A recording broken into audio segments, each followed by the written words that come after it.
आज की वीडियो में बात करेंगे CRPF constable technical and tradesman के पदों पर निकली 9212 पदों की भर्ती के ऑनलाइन फॉर्म फिलअप के बारे में कंप्लीट डिटेल में स्टेप बाय स्टेप पूरा प्रोसेस दिखाऊंगा, प्रिंट तक दिखाऊंगा। तो वीडियो को पूरा जोर देखिए ताकि आपसे फॉर्म में कोई भी गलती ना हो। इसके लिए सबसे पहले आपको रजिस्ट्रेशन करना होता है। इस बार रजिस्ट्रेशन 3-4 दिन पहले ही शुरू हो गए थे, तो 27 तारीख से रजिस्ट्रेशन शुरू थे, तो हमने रजिस्ट्रेशन करके ऑलरेडी कंप्लीट डिटेल में वीडियो बना रखा है। वीडियो का लिंक डिस्क्रिप्शन पार्ट में आप देख के रजिस्ट्रेशन कर सकते हैं। लेकिन अगर आपने रजिस्ट्रेशन कर लिया है तब तो ठीक है। रजिस्ट्रेशन करते ही आपकी जीमेल आईडी पर आपको आपका आईडी और पासवर्ड मिल जाएगा।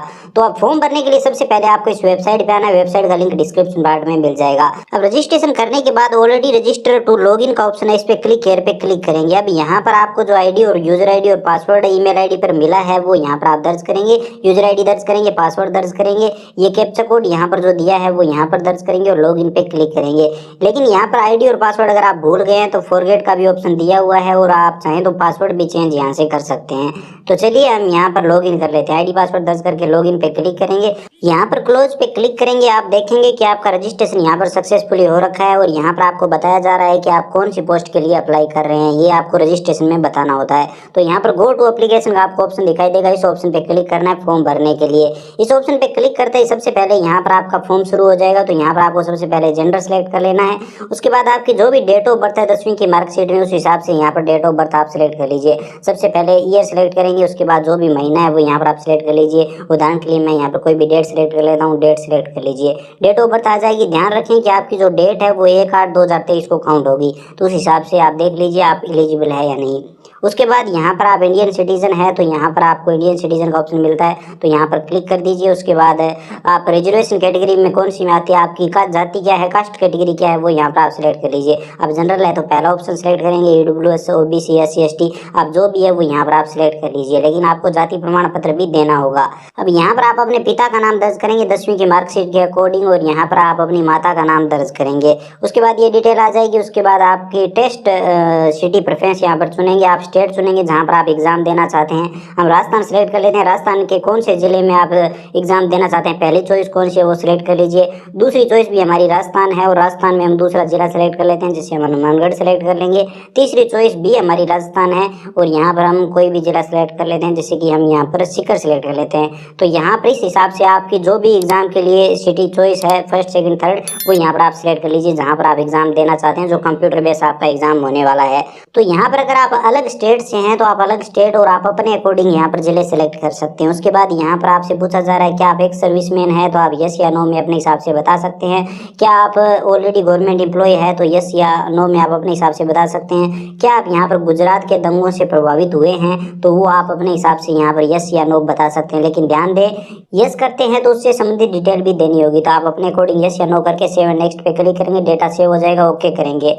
अब यहाँ पर आपकी आती है एड्रेस डिटेल, जिसमें सबसे पहले आपको दर्ज करना है कोरस्पोंडेंस एड्रेस, यानी कि आपका अपना वर्तमान पता। तो जो भी आपका वर्तमान पता है उसके अकॉर्डिंग वार्ड नंबर या हाउस नंबर आप अपने हिसाब से दर्ज करेंगे। शहर क्षेत्र का नाम, विलेज का नाम वो यहाँ पर आप दर्ज कर देंगे जो भी आपके है वो। उसके बाद यहाँ पर आप कंट्री इंडिया सेलेक्ट कर लेंगे। उसके बाद आपका स्टेट कौन सा है वो यहाँ पर आप सिलेक्ट कर लेंगे। उसके बाद सिटी कौन सा है वो यहाँ पर आप सिलेक्ट कर लेंगे। तो चलिए हम यहाँ पर सिलेक्ट कर लेते हैं। उसके बाद पोस्टल कोड या पिन कोड आप दर्ज कर देंगे यहाँ पर। उसके बाद यहाँ पर पूछा जा रहा है कि परमानेंट एड्रेस और कोरस्पोंडेंस एड्रेस अगर आपका एक ही है तो यहाँ पर आप यस कर सकते हैं। यस करेंगे तो यहाँ पर नीचे आपको एड्रेस भरना नहीं होगा, आपने ऊपर जो एड्रेस बताया है वही एड्रेस यहाँ पर ऑटोमेटिक आ जाएगा।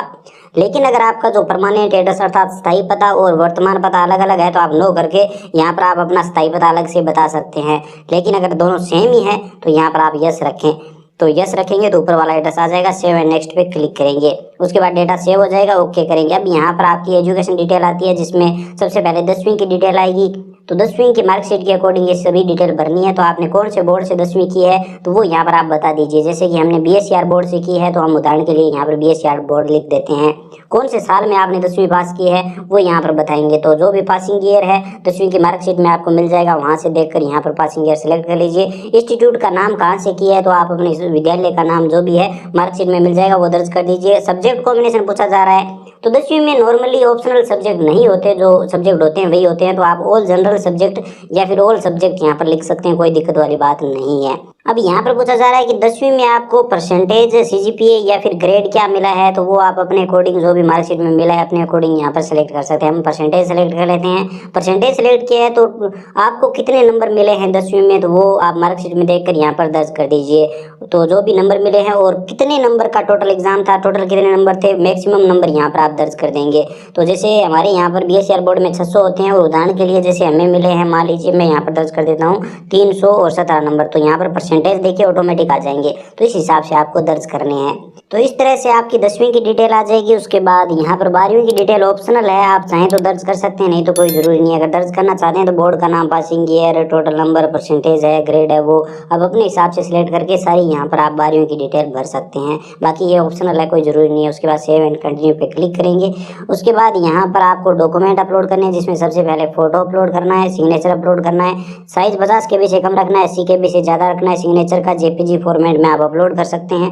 इसी तरह से फोटो के बारे में यहाँ पर काफ़ी कुछ बताया हुआ है, जैसे कि फोटो का बैकग्राउंड जहाँ तक हो सके वाइट रखना है, या फिर लाइट कलर का बैकग्राउंड है तो आप अपलोड कर सकते हो। इसी के साथ फोटो में ज़्यादातर चेहरा दिखाई देना चाहिए। साइज़ के बारे में भी यहाँ पर बताया हुआ है, 50 KB से कम नहीं होना चाहिए, 80 KB से ज़्यादा नहीं होना चाहिए। अगर आप स्कैन कर रहे हैं तो आप 200 DPI में फ़ोटो को स्कैन करें, वगैरह वगैरह काफ़ी कुछ बताया हुआ है। तो यहाँ पर इसके अकॉर्डिंग आपको फ़ोटो अपलोड करनी है। तो आप जेपीजी फॉर्मेट में भी फ़ोटो अपलोड कर सकते हैं, या फिर जेपीजी फॉर्मेट में अपलोड कर सकते हैं। तो वो आपको फ़ोटो अपलोड करनी है, तो वो आप एक बार यहाँ पर देख लीजिए। अगर आपको इंग्लिश समझ में नहीं आ रही है तो आप ट्रांसलेट करके भी देख सकते हैं, तो क्या क्या यहाँ पर शर्तें रखी गई है। उसके बाद 10वीं की मार्कशीट अपलोड करनी है, तो वो भी 100 KB से कम नहीं होनी चाहिए। और यहाँ पर आपको 12वीं की मार्कशीट ऑप्शनल है, आप चाहें तो दर्ज अपलोड कर सकते हैं। और यहाँ पर आपको जाति प्रमाण पत्र अपलोड करना है, क्योंकि हमने ओबीसी कैटेगरी सेलेक्ट की है। तो ये सभी डॉक्यूमेंट हम अपलोड करेंगे। तो सबसे पहले फोटो अपलोड करते हैं, यहाँ पर क्लिक करेंगे। अब यहाँ पर चाहें तो आप ड्रैग एंड ड्रॉप भी कर सकते हैं, लेकिन हम इस ऑप्शन पे क्लिक करेंगे तो यहाँ पर आपकी जहाँ पर भी फोटो रखी हुई है वहाँ से हम सेलेक्ट करेंगे। चलिए इस तरह से आप सेलेक्ट कर लीजिए, आपकी जहाँ पर भी फोटो रखी है ये फोटो है, और ओपन पे क्लिक करेंगे। तो अगर आपने साइज सेट कर रखा है तो फोटो यहाँ पर ऑटोमेटिक आ जाएगी, अपलोड हो जाएगी। क्लोज पे क्लिक कर देंगे।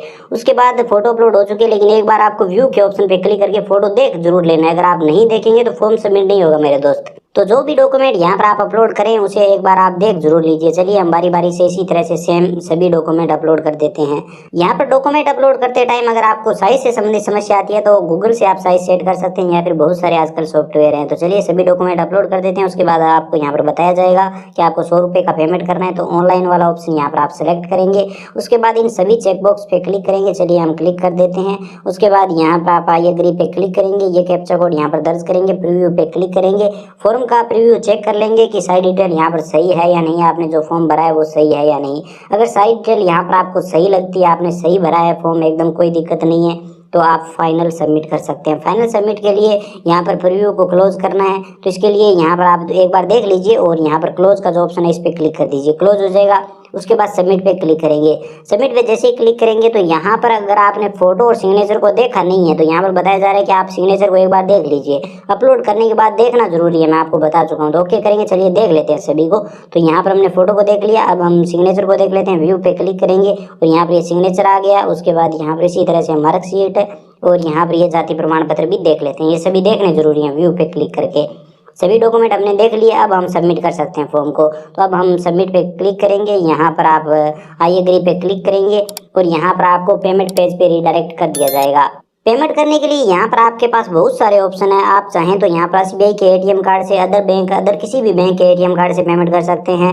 और एसबीआई की नेट बैंकिंग से अगर आप पेमेंट करते हैं तो 11 रुपये आपको एक्स्ट्रा देने होंगे। अदर बैंक की नेट बैंकिंग से आप पेमेंट करते हैं तो आपको 17 रुपये और 70 पैसे 7 पैसे वो आपको एक्स्ट्रा देने होंगे।